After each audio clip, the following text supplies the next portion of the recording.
we might be experts in building something, but we are never the expert in using it. Because if you're, for example, talking about a school for kids with special needs, how would we know when we start?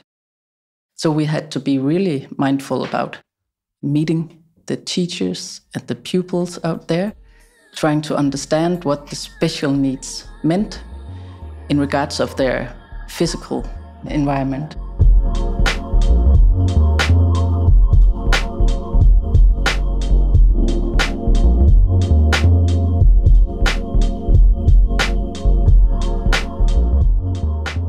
Hi and welcome to the newest episode of Urbcast. And I'm happy to bring you the new episode which will focus on another interesting and important topic, which is the inclusive design. Since I started the podcast, I was never actually really interested in new shiny buildings and architects bragging about those buildings, but I was very interested in the layer behind it, and especially about the urban spaces that are more inclusive to people of all different sorts. And that's why I discuss about the topics like the last episode, so about the homelessness and how design and law excludes homelessness from the streets. And today we'll continue the topic of inclusive design. We'll talk about the inclusive design in practice, and we'll discuss a very interesting case of the Heerup School here in Denmark. And today I'm talking to Lotte Rønne and Marie-Louise Holst, who are the founding partners of an architectural firm called MATTERS. Both of them dedicated last 8 years to researching and designing the physical spaces in schools for students with special needs. Today, we'll discuss about how the environment influences the children, especially those with special needs, and how can we design the learning environment in a way that it supports those children. We will start with talking about the 5 defining principles of MATTERS as an architecture studio, and then we'll focus on the notion of the beauty of inclusion. We'll discuss as I've mentioned, the Heerup School project, and we'll discuss the key design strategies for such a project, including the human-centered design, the nature integration, neurodiversity awareness or collaboration, and community engagement. And towards the end, we'll discuss how those principles from the school can be actually implemented in different projects of various scales and sizes. So today, we focus on the inclusive design together with Lotte and Marie-Louise. Welcome.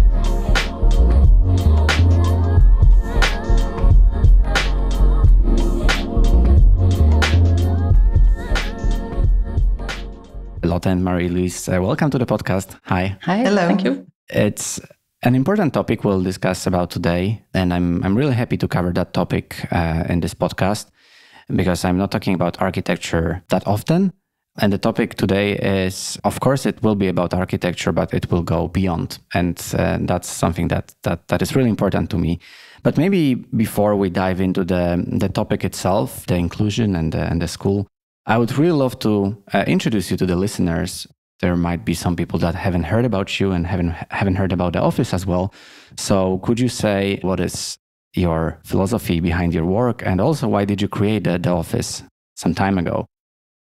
Well, we are MATTERS Architects, and it's me, myself, Marie-Louise, and Lotte. Co-founding MATTERS in 2014. Yes, so we've been running now for 10 years, and both having heaps of experience from other types of offices, both bigger and smaller, and really just getting to the urge of starting ourselves, doing it the way we believed architecture should be done. Not saying that we haven't been working at amazing other offices, absolutely. But, at some point you think, okay, there is a way that we want to do it. We were also working in big offices where we doing the project leading and wanted to go back to be closer to the projects. That was quite important to both of us, getting nearer the design and the core of the project. What would be your main reflection after the 10 years? It's a full decade now. That you never know how it is to run an office before you do it. There's ups and downs, and of course you can't just sit and dream away. You actually have to work really hard on establishing yourself, understanding what are your values as an office, because everyone always say, what is your competencies? What are you best at? And we say, but we do most things. We don't do hospitals. We don't do scientific things, but we are still getting closer and closer and closer to our aim in architecture, which we're still working on it, right? But we're getting closer to what it is we want to do with MATTERS. The aim of the architecture, not of the specific typology of the projects. Yeah. I think that's the important thing for us. Yeah, the value in the project. Instead of saying we're only doing schools, it's the core of all our projects. And creating your own office, was that something you planned, or that just happened to be? We actually talked about it some years before actually doing it. But so suddenly it was just the right time, and then we started. And you were back from Australia? Yes, after 10 years in Australia. But to be honest, I always wanted to start my own office. Deep inside, yes. But the opportunity came and we got our first client. So we jumped at it and said, let's go. So even though we'll talk about the Danish context a lot, we have some international context here as well with Australia. Definitely the audience is quite mixed and international. So feel free to also share some of your thoughts from Australia and how it influenced your work. But speaking about work and the office and MATTERS, there are some founding principles that you have. So could you tell us a bit more about the name itself and those principles? Finding a name is always extremely hard. We've been many places and many bad places in terms of names, but we ended up on MATTERS because it actually really matters to us what we do. It matters to hopefully be part of changing people's lives, because architecture has such a huge impact on how people are feeling. So everything we do matters. And of course, again, talking about how you frame what it is your core values are, to us, the first core value would be people matters. The people that are using the buildings, the people that are involved. So it's really, really important for us to have these very thorough user involvement workshops when we do a project. We might be experts in building something, but we are never the expert in using it, because if you're, for example, talking about a school for kids with special needs, how would we know when we start? Unless we ask a lot of stupid questions, unless we actually keep digging and keep asking and saying, but this is what you mean. And over we are told, no, but listen here. So to us, a core value would be to listen and ask questions before we start building. Is that something that comes with time? Like how an architect can become more humble? But I think it's as soon as you realize that this design has an impact on people. Because it takes, actually, for me I knew it, but it took a while to feel it and experience that, what the design of this building actually impact the life of the people. So we can also improve life of people.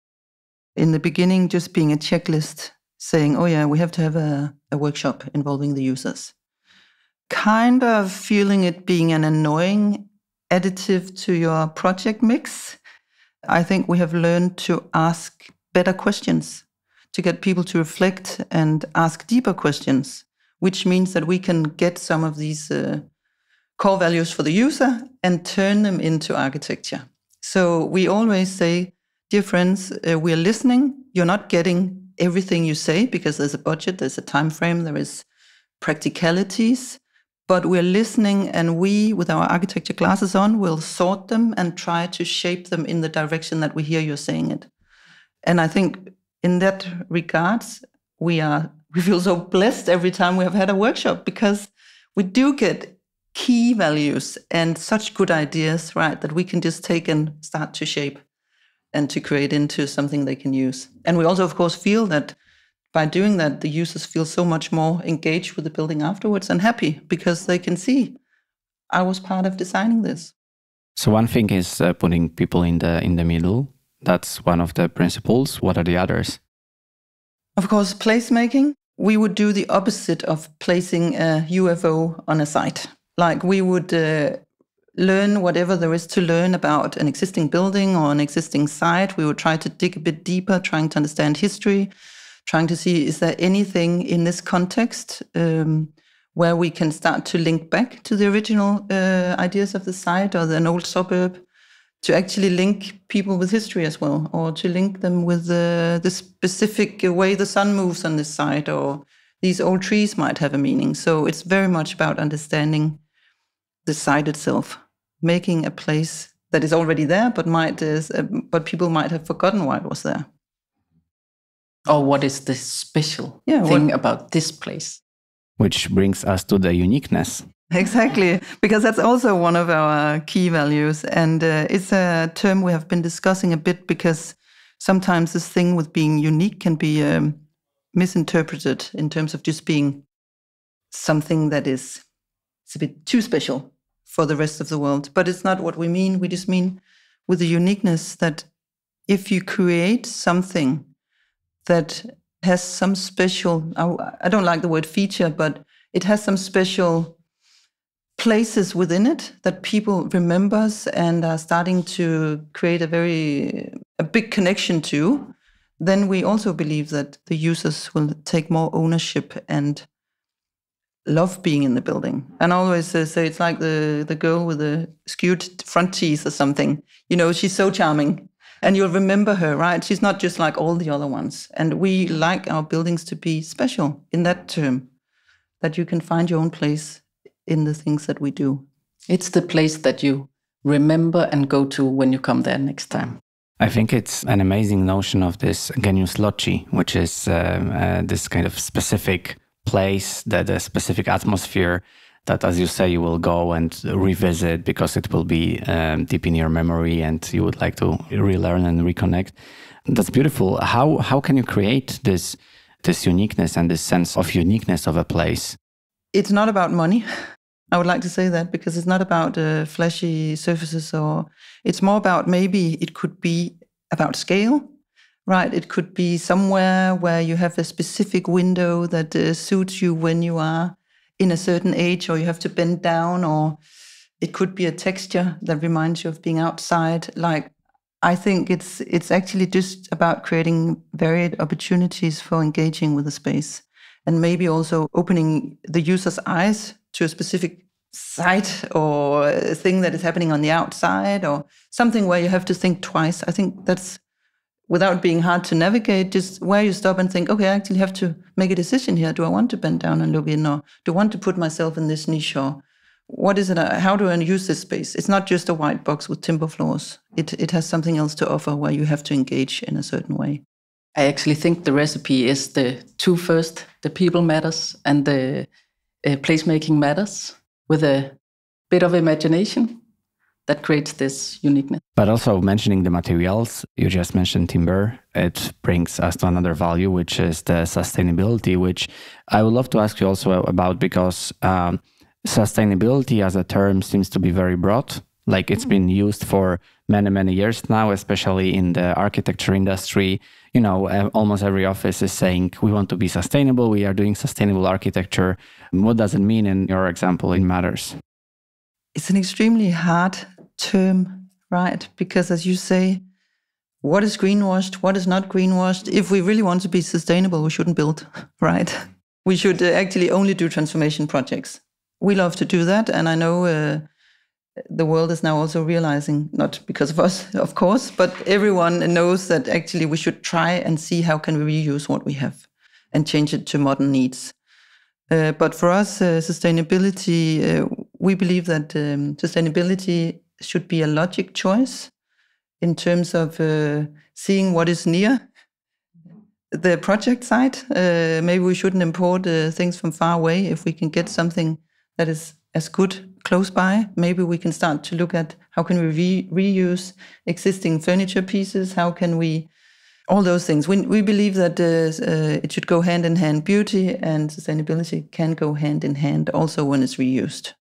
And then also building less, of course, optimizing the spaces that we need, but also making sure that we make places that people care for a long time. So and it's maybe flexible in design, so it could be transformed later on.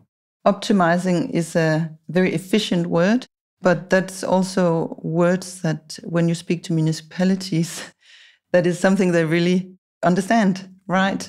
So a lot of our work is really mathematical in terms of looking at existing building mass, calculating, okay, if you have this amount of people coming through, can we then rearrange or tear down a wall, or how can we do so you don't have to build a lot of new stuff to actually get the same value or quality in your building.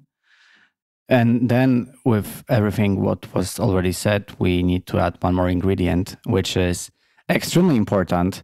And I can't imagine, placemaking and uniqueness, architecture, urban design without this important component, which is the nature. Yeah, nature matters. That is actually one of our favorites. Yeah, we do a lot of schools and we do a lot of projects in nature, like smaller things like surf clubs and contemplation pavilions and shelters and so on.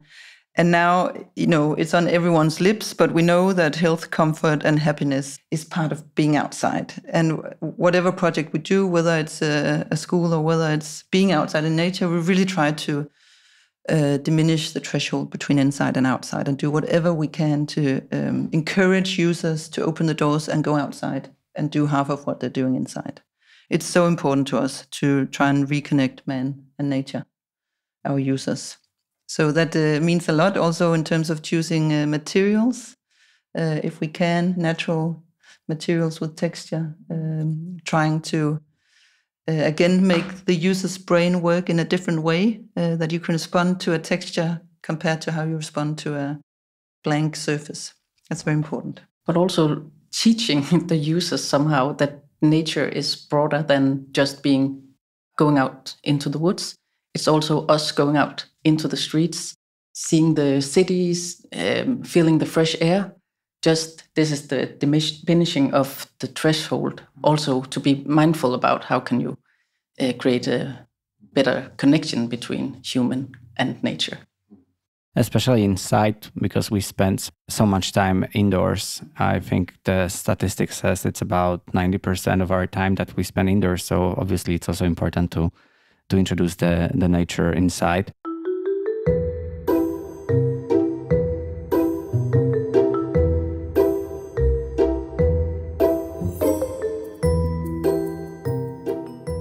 Summing it up, all those principles that you've mentioned, let's try to use an example and discuss how you introduced those principles, because you already mentioned that you work with a lot of schools, either through transforming or building new.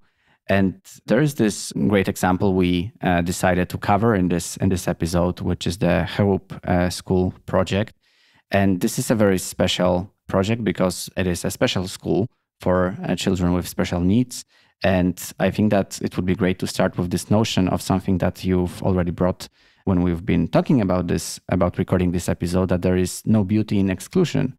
How does this philosophy transition naturally into the Heerup School project? We could start with the people in this case, because this was a school for special needs, and we had not done any of these projects before, so we had to learn from beginning. There was no literature on the subject. There were no best practice examples here in Denmark or in Europe that we could find. So we had to be really mindful about meeting the teachers and the pupils out there, trying to understand what the special needs meant in regards of their physical environment. So you can say the first obstacle, if we start there, would be that we actually were dealing with a user group that were not happy to move, even though their building did not support their needs. They were placed in a triangular building with 3 floors, with one main entry point, and which meant whenever every morning when you had to go to your classroom, if one kid was in effect or had a confrontation on the main stair, all the other kids would be affected by this one person, which would then spread out, and meaning people wouldn't dare to come up to their classrooms and so on. And that's a very, very simple way of saying, okay, that we have an issue here.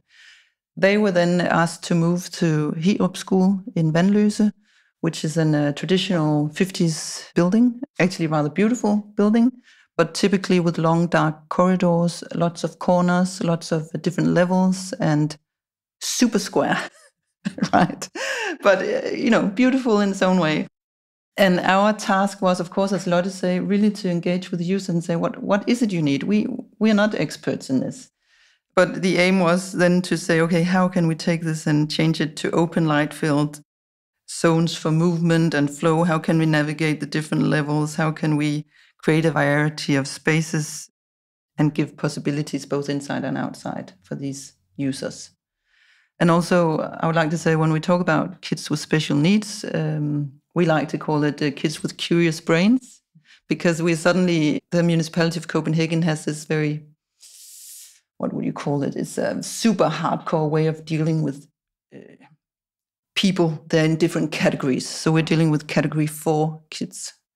And to us, that is just the first wrongdoing, right, in dealing with other people and being inclusive. Because what does that mean? Does it mean that, what am I then? I'm in a category 105? I don't know, but it becomes very systemized instead of understanding what is actually the people we're dealing with. And we have found also after this project, dealing with kids with curious brains, it's a huge diversity in what are they capable of or what are they not capable of, or where is it that they might be curious in different ways than what we call normal.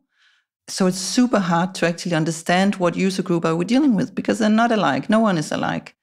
But what we were lucky enough to do was to have a workshop with all the schools, leaders of special schools in Copenhagen, together with them trying to group these kids in 4 overall groups. So we say we cannot cater for the person that can't deal with smells of eggs. We cannot deal with, these very, very specific needs, but we can deal with 4 different kinds of groups and then try to cater for their needs and give them opportunities to make their own choices. It's a podcast, so unfortunately we can't show some of the images right now. We need to hope for the imagination of the listeners, but of course we can add some links after to the episode description. But one of the things you've also mentioned, and something that I've seen while reading more about the project and preparing, was that there was this sensory overload. Can you say how did it influence the children and why was it so challenging? What we saw when we visited the existing school, was crowded hallways, jackets, posters, all kinds of stuff. And these kids really need to have these markers, so they know next time is I have to go and eat lunch, and then I have to wash my hands before. And every kid has these ones. So we see this all over. So visually, you have an overload there, also as a non-autistic person. And we were met with teachers who told us these kids are very sensible towards this. And then we opened the door to the classroom and everything was a mess, because the classrooms are divided and subdivided into little cabins for each kid. Maybe not all of them can have one. So they have a blanket over a table. So a kid will stay there the whole day. And of course, they don't have all these things like off the shelf from IKEA or wherever. So it was all kinds of stuff is put together. So sensory overload, I hope the audience also can imagine. Yeah, different textures, different colors, different mix of furniture, blocked pathways, because you actually do have to, a lot of kids need their own little shielded zone. So I would say chaotic interiors. Right, totally chaotic. And when we first started to visiting different schools, we were actually shocked. You do think, okay, we live in Denmark. Most of the things that you visit or see in your daily life is rather nice. And then you get to these places and we were like, how can you actually treat anyone like that? How can you expect that you would have a calm day? I would die in an office like that. Right, we're rebuilding right now, I'm dying. But that's how it is to be in many of these schools. Totally mess and totally stacked up with things. you mentioned the child under the table that was sitting there every day, is confrontations, like, because when you have a sensory overload, you react in different kinds of ways. And some of them is outward reacting, right? And could have a confrontation with other kids or with the teachers. And that is what also affect all the others in the space, right? And if you then can't withdraw yourself or can withdraw the student, then suddenly you have bigger issues with many kids. And you can say that the reason they go to school is to have a learning process. And when you have to use all your resources in just being there, just dealing with sensory overload, having reactions on different kinds of things, it's harder to reach the point where you can actually receive learning. I think it's a big contradiction there because, as you said, Denmark and Danes, they are often associated with this amazing design, and that you've been brought up with, the nice chairs and paintings and everything, and the sensibility towards the design. Whereas also some of the architecture offices here, the studios, the offices, they are quite chaotic. They are very loud, and there are a lot of tables stuck in there, and just to fit as many designers as possible. And then you visit such an office and you are like very overwhelmed. And I can just imagine how can it be in a school where you have even more people or children that might be loud and so on. What's the main reason for that? Is it that, for example, in this case, is it like an old building structure because it's from the 50s? Is it lack of budget? Is it like lack of imagination that there is something wrong? I think it's a little of all, but mainly it's all special needs school in Copenhagen, at least. They have fitted into existing old buildings. They are not built as these. And if they were, it was another view on kids at that point. So it's small rooms, even though there might only be 8 kids in there. If they all need 8 square meters to go to live their life in there, then you have a problem already there because the rooms are maybe 50 square meters. We have to stretch that. The teachers and the people working at these schools, they are super creative, figuring out how to do the best day for the kids, but they don't see the design part of it. They just make it work for this specific kid, and they work for each specific kid. Yes, and also they are not hired. They don't get a week to sit and make a design strategy together, right? So of course, when someone is dealing with a kid with a certain need, this person would call the service guy, pedellen in Danish, and he would come and build a wall, whether it's in cardboard or whether it's, so we have this cluster of built things around the kids mixed with office interior, because you can only get these shielding walls in office shops.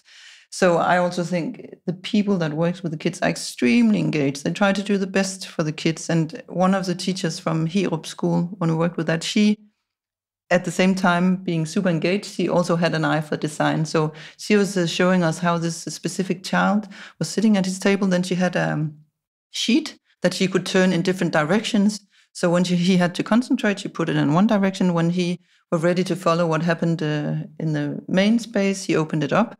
So very beautiful, very simple way of dealing with it. But we, as designers and as architects, we were like, we have to be able to do this better. Can we start working with these kinds of furniture to make the lives of the teachers and the kids a bit better, so they don't have to call IKEA or the service man every time something has to change? And that's also where we started to develop a furniture series for these kinds of spaces, to clean up the mess and to create possibility for staying in the classroom longer than normally possible. Because we also seen examples of kids that needed his or her own space, where they are sent to the school kitchen and take up the school kitchen for every day of the week. So none of the other kids can use the space because this child is requiring shielding in a certain degree instead of being in the classroom.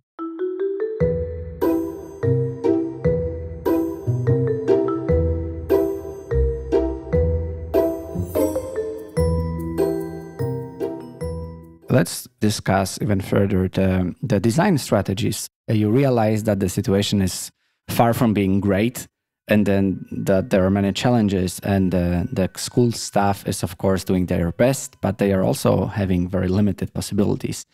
And that's where I think it's important to emphasize the architects and designers' role. And some of the key design strategies included human-centered design and nature integration, but also the neurodiversity awareness and the collaboration and community engagement. Could you say something more about those elements? So the question was the strategy. If you could explain how would you integrate those into the project, and you can choose one you prefer to start with, or you can talk more holistically about them. I think it's to see the way the kids need to move, looking at the flow as a first point, actually, the human-centered. They have a need to try to be a little bit more independent, maybe, because in this specific school, it's kids with a degree of autism or other difficulties. So they need to be with an adult the whole day. So each one has an adult at its side. So just seeing if we could create possibilities for these kids moving around, being a little bit more independent. If you go into these situations where they go into affect, they had to have an escape route. So a possibility of leaving the situation. That was actually the starting point of the whole design. Going on from that, the transitions for these kids, like how do you get to your school? How do you get to your desk? How can that transition be extremely stressful if you don't know what happens behind the door? So in Heerup School, we always say we turned the old building inside out by creating this octopus-like shape in the center that has become the whole driver for the whole school and how you navigate. Originally, you entered a dark corridor. Now you enter into this light-filled space that is circular. So you always, and you can see through this beautiful courtyard in the center, you can always sense what is coming next, right? So you're never getting surprised around a corner. And that's also why we're working really a lot with these soft edges. So you're not confronted like, oh, something is happening right there, right? So you slowly can get used to or seeing a bit in the future, what can I expect in the next area. And then this octopus shape also meant that we the arms were meeting the old building where you had to enter into the group rooms. But that meant that we could create these tiny small courtyards, like really small courtyards, something that we really worried about when we did them, thinking it's like a living room outside. Will it be too dark? Will it be too cold? But actually after it has been built and being there for now 5 years or something, that is what the feedback is mostly about, how well it works, that every little group room can open a door into a tiny outdoor space, which is then, we have learned the word afterwards, escape route for someone in affect. You can go out there with a kid and he or she can get over it. You can send a kid out by yourself, and maybe that's the first time ever they are allowed to be all by themselves in this space. And they grow, right? They grow and thinking, I can do this. And to other people, it might seem weird, but it can be a huge step for a person that are never alone to actually try that. So escape routes. Then we are also getting into a lot of the other things when you talk about universal design. But for us, it's not about the physical disabilities, but it's more about also the social, emotional thought that we focus on, right? So it's a lot about, as you said, orientation. It's about scale. It's about human scale. You don't feel lost in a big space. It's about possibilities, variation of spaces. So from being able to move and being active to being totally secluded and shielded, we worked a lot with that. And then also materiality, linking back to nature, maybe textures and so on. Light and shadow is also a very important thing in these schools, making sure there's light enough and calm colors, right? Good acoustics. And of course, it's a mix of general observation and mix of what is actually needed here. But for example, you can get this acoustic material that has holes in it in various size. And it actually looks rather nice and cool and good. But if you place these kinds of surfaces in a space for kids with special needs, you will have 5 of the kids counting holes the whole day. By accident, some of this were placed in some spaces, and the teachers came afterwards and put sheets up on the walls so they couldn't see the holes. And of course, that's just something you realize after, because as I mentioned in the beginning, we're not experts. We have to learn as well. And hopefully this learning can benefit others that are doing these kinds of spaces. How would you integrate the community, the teachers, and the children in that process? Because in the beginning of the discussion also, we've been talking about the role of architects. So in a way, architects are the experts. They know how to apply the design and answer the challenge with the design solution. But experts of the space, so to say, these are the users. So how would you kind of connect those two and integrate the design, maybe ideas or the perception of the space of the kids and teachers? It's very important not just to speak and use architectural language. Like I think already there we are withdrawing ourselves as the experts in space. Right? To us, it's about showing what we're doing. It's about using models. It's about illustrations, giving them various options and saying, but is this what you mean? Is this what you mean? People can agree on everything in words. And then when they see the result, they're like, but that was not my picture in my head. So it's really about actually engaging them in physical or illustrations where they can say, was that what you meant? It doesn't work at all. Can't you see the problem? And we're like, no, but tell us. So it's actually about getting other languages of talking to each other, I think. And for the special needs schools in specific, they have experts on all kinds of things connected to the school. So securing that they actually are part of these workshops because they know lots of things that we could benefit of in the design process. Was it hard to reach a compromise? Because as you said, in those situations where the user is meaning completely different thing, and then you might say, oh, but it wouldn't work because of this and that, because of the design reasons. How many of those situations you had to solve? And was there like a need of an overall compromise? Most of the time, I think it's just actually about having the workshops in time, right, to be able to change things. I don't think we had any clashes, but of course, sometimes when a user imagining or are saying something, we can slowly or clearly explain why that wouldn't work. And as long as we are on the same journey, as long as we know that they know we are on that journey, really wanting the best thing, we can have very serious, calm discussions about why that wouldn't work. It's something that they suggest. But we still listen because there was some aspect of our design that didn't work. So we have to, yes, compromise, but I never think the design became worse. I always think it actually became much better. And actually we have had the opportunity because this school needs a further extension. And we are doing that part as well, together with another company. But we had the possibility of doing the workshops one more time, based on what we already did. So the talk in that workshop was completely different, because now they understood the design things that we did in the first. Okay, these ones, that worked. Let's use that again. Yeah, let's do it and again. And this time it's blank canvas, so it's fantastic, right? Yeah. We can really try and do what we together with the users think would be the optimal spaces. But that's a great segue to another question, which is about your biggest learnings.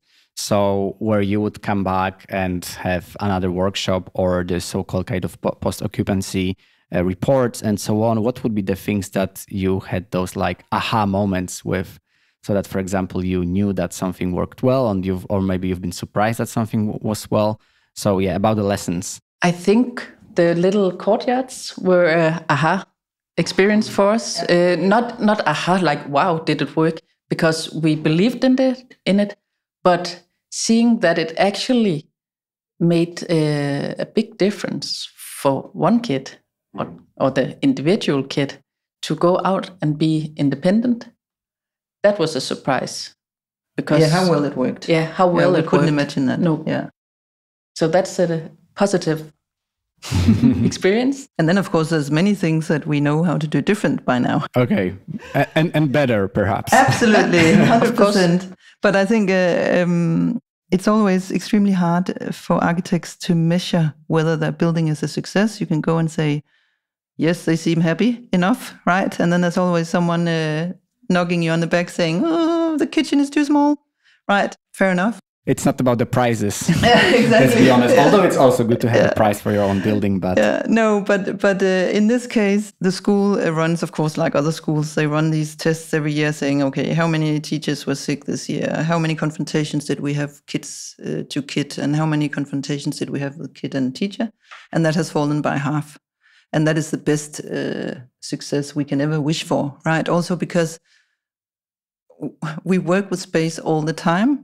It might not be everything we do that is true, of course, but it's so nice when actually what you actually were planning to do, that we can get some measuring on it, that it actually works. Something worked, right? One of the things that they also really, really like, and what you feel when you get out into the open space, is the acoustics. And we all talk about acoustic, but it can make a huge difference. The sound is just the sun coming in, and the sound is fine, no matter whether you have kids running around. And that just gives it a calm feeling, which is good. And also, we have made a lot of, now again, we don't have pictures to show when it's radio, but we have made all these little niches, big and small, throughout the whole octopus hallway. And they work extremely well. Of course, we knew that they would work, but it's like it's inhabited in the real sense. They take ownership of these little niches, and that is where they find their calm and a small escape route, or just to have a small break. But it's also what the school leader have told us. It's also where someone that did not know how to engage with other kids are sitting out in one of the niches every day, and then after maybe a month, he or she engages with someone else and suddenly make a friend, and that's again a success criteria for that individual. We discussed, I think prior to this talk, there are big expectations of society towards people in general, and especially towards children with special needs or with like autism, for example. And the success criteria should be different. What are the issues? What are the challenges? And we think that one of the first and biggest challenges are society's expectations of we all need to be able to be together, many people, to be a success. Right. And if somehow we could start thinking about it a bit different. So maybe it's okay to actually just learn to be with 5 other people. Maybe it's okay. Maybe your success criteria would be to be with someone else. Right. But that longing for or need to go and be in the big communal space all the time, it does not work for everyone. And that's where also I think the learnings from Heerup and working with these kinds of needs is not about just kids with special needs. It's in workspaces, it's everywhere. Like we all have different needs, and some of us are very introvert. Some of us love to be on stage, right? So I think it's just a much bigger issue, right? That we all think that there is one goal. And I think working with this also, when we look at urban spaces now, we look at it in different ways, right? Because you could, with very small and different considerations, make it so much more inclusive for a much broader audience. I love these the findings from Heerup, but I'm even more happy that I understood now much more about spaces in general. Right? And all the transitions. Because if you look at a normal school, you see this, and that's also the communal space is the heart of the school. The aula. The aula. The event space. Yeah, where lots of people or lots of kids have to gather. And often there are no spaces for them to be on the edge of the communal activities. They have to, how do we cross this room without being in the center of attention and stuff like that. So these findings can easily be adapted into designing of normal schools. So it's the pressure of society, it's the expectations, the pressure that is there, and this being scared of being exposed, right? That's the issue here. But I think we could also discuss about different context, because this is like a very particular example. But as we discussed, even though I'm an extrovert and, I love to be on stage, I love to present, I find myself also very tired sometimes. And I also used to work at offices where, it would be very loud and it would be chaotic. And I was just feeling tired. And I'm an extrovert, so I can just imagine how people who are introverted or have some other needs might be affected by that. So let's discuss how could we apply those inclusive design principles you use in this case to other projects or typologies? How would you address a next project that wouldn't be a school? We can talk about the urban plazas, or we could talk about workspace. But we'll still work with it in the same way as we do with the schools. Look at the users and acknowledge the introvert and the extrovert, because I think it's important that we get to a place where it's okay to be both. It's okay to be you, it's okay to be me, and we make space for all people. And that doesn't mean making a huge playground with chaotic interiors or exteriors, right? Again, it's about understanding the bigger groups of needs there are, and then with small elements, making sure that they can find a way through navigating through a big space, or make sure that you as the extrovert get the staircase that you can sit on top of and have the overview of everything, while there might be on the back side a quiet bench looking in the other direction. You know, it's actually, I think it's very small things that we could change easily to include more in the way we design in general. I just reminded myself because actually the last episode I had was about the homelessness and the dark design, especially in Copenhagen. And I think that the rules we discuss, it can be very applicable in those situations. When we talk about inclusive design, it should be inclusive towards everyone. And the problem is that, for example, homeless people are treated not as a part of the society, and they are being pushed away. So definitely, I think that cities like city councils like Copenhagen, they have a lot to learn still, especially as you said, the approach towards the special needs school was also not that great. So let's use this episode as a learning to all different listeners, not only in Denmark. To end on this kind of inspirational note, I would love to ask you also for a book recommendation, maybe something that influenced your work at Heerup School, or maybe something else, but would be great if it's close to the topic somehow. There is not a lot on the topic. That was, I think we said it in the beginning of the podcast as well, that there is not much literature. We found a bit. There is a woman called Magda Mustafa who made a book about physical space and autism. So we've looked in that, read a bit in that. But we have a Danish context. We have a Danish, because it was for school, we have a Danish context and a Danish way of looking at children. So it was not transferable directly, but that is actually the only literature. So to be honest, it's many other things that inspire us. Also when working with this, to me, and also for the office, Alvar Aalto, and the way. So it's not a book because I haven't found any really good writing by him. I would love to hear if anyone has some good writings from him.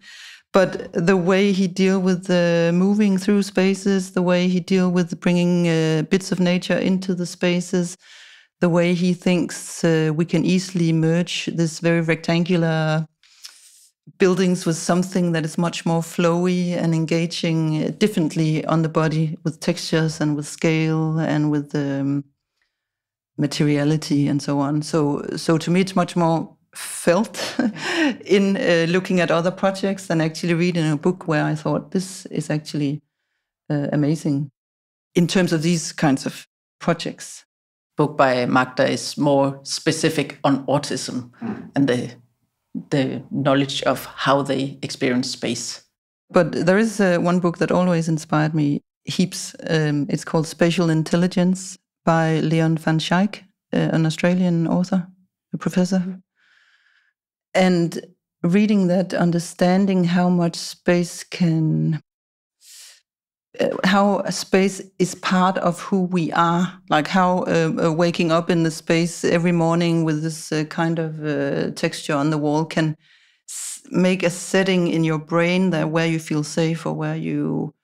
I'm not very good in explaining this, but it's an amazing book that talks about how the spaces you're in influence you as a person for your whole life. Like, there's a huge difference in whether you grew up in Finland and the huge forest and are dealing with that kind of scale, to whether you grew up in Bornholm, as I did, in a little tiny society where I knew everyone in every house, and, maybe nature was there, but not in the same scale. So that's a book that has inspired me heaps.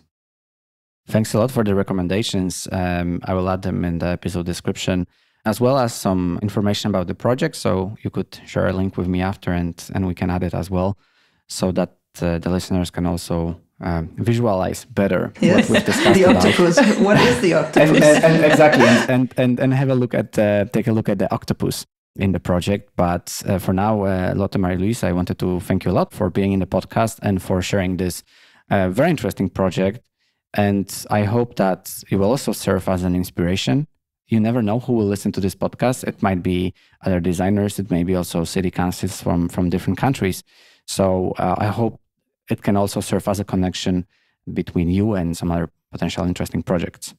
Well, thank you very much for having us. It was a pleasure. And very nice just to sit a morning discussing architecture. In a quiet Super room. nice, yes, in a quiet green room. Exactly, almost feeling outside. Thank you for listening to the newest conversation in Urbcast. And I hope that this topic was interesting to you, because I think that this is something that we should talk more about how we design spaces that are inclusive not only to people, but especially to people with special needs, because we are all different. And yeah, as we discussed towards the end of our conversation, some of us might be extroverts and might thrive in one type of spaces, both public spaces, but also indoor spaces, whereas some of us might have completely different needs. And it's obviously hard to address all of them, but at least we can try to provide this diversity of inclusiveness in spaces we live in. And as we said, we spend so much time indoors, so we should just take extra care with how we design those. If you would like to learn more, there are some links in the description. I guess you can also reach out to Lotte Marie-Louise from MATTERS if you would like to get even more inspiration. And for now, thank you very much, and I will talk to you soon in 2 weeks.